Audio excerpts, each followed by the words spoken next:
السلام عليكم. النهارده معانا فيديو جديد. هنعمل هريسة الشطة التونسية بطريقة سهلة جدا. خليكي معايا لاخر الفيديو عشان هنحط حاجات فيها تعرفيها بنكهات كتير. الهريسة تبقى معانا. نبدأ. طبعا الكمية اللي انت عايزاها اكيد هنفرمها. دي هننقي الفلفل الاحمر خالص عشان تدينا نتيجة احسن. بالطريقة دي هنخلطها لغاية ما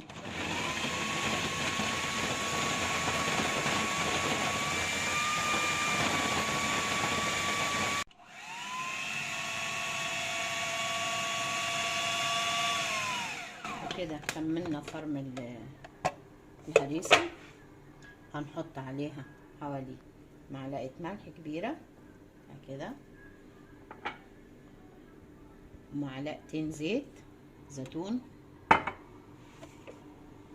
كفرش الزيت،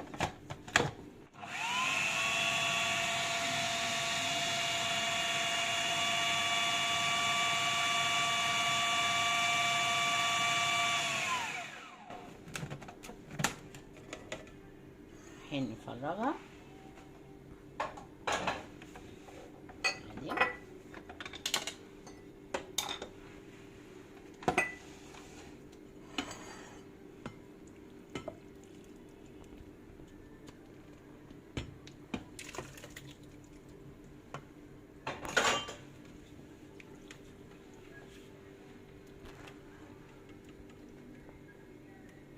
كده.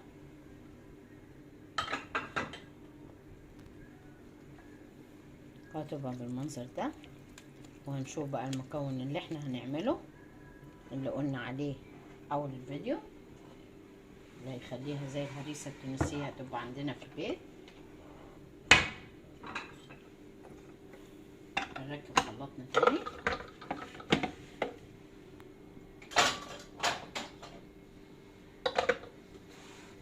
هتبقى الهريسة بالزيتون بالطريقة دي. هنفرم الزيتون الأول.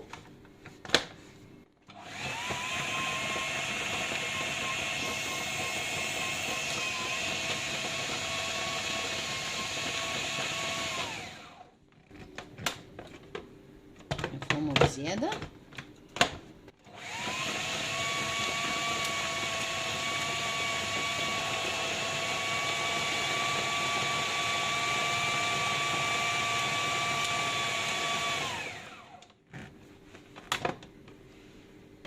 هنعمه. أنا عايزاه ناعم، يعني مش هيبقى مطحون، بس هيبقى لازم يكون ايه، هيبقى اكتر من كده شويه. هفرمه وهوريه لكم. وكده فرمت الزيتون زي كده لكم.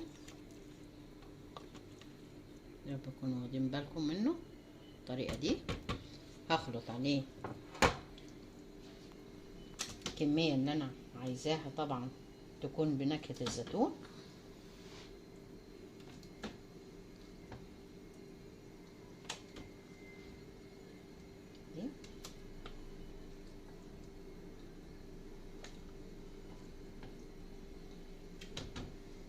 وهخلط برضو معاها حوالي معلقتين زيت زيتون، وهنخلطهم مع بعض.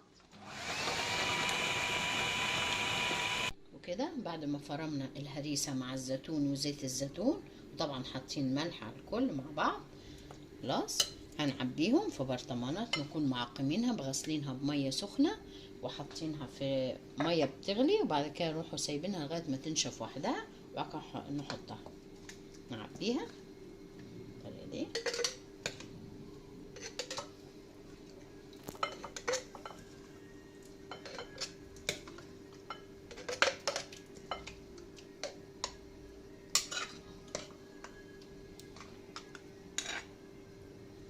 كده طبعا برضو هنحط عليها على الوش زيت زيتون بالطريقة دي. نغطيها كده. هنشوف كمان الهريسة اللي هي بالزيتون.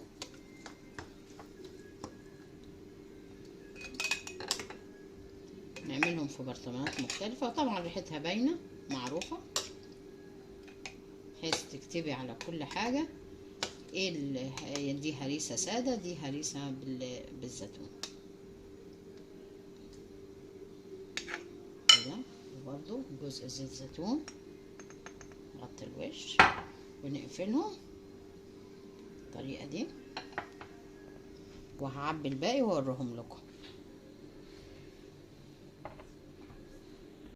وكده عبينا الهريسة بالطريقة دي، وهنغطيهم ونستعملهم في فيديوهات جاية ان شاء الله مع بعضينا. زي كده ما استخدمنا البصل اللي احنا فرزناه والصلصة، وفيه يعني فيديوهات كتير راح نستخدمها، واكلات كتير هنحطها فيها. بس لابد ان يكون معلقة نظيفة لما نيجي ناخدهم منها، ناخد الحاجة بمعلقة نظيفة، ما نحطش اي معلقة مش نظيفة فيها عشان ايه ما تبصي. ويا رب كده يعجبكم الفيديو، وان عجبكم الفيديو اعملي لايك وشير، وان كنتيش اشتركتي لسه في القناة انزلي اشتركي معايا. والسلام عليكم ورحمة الله.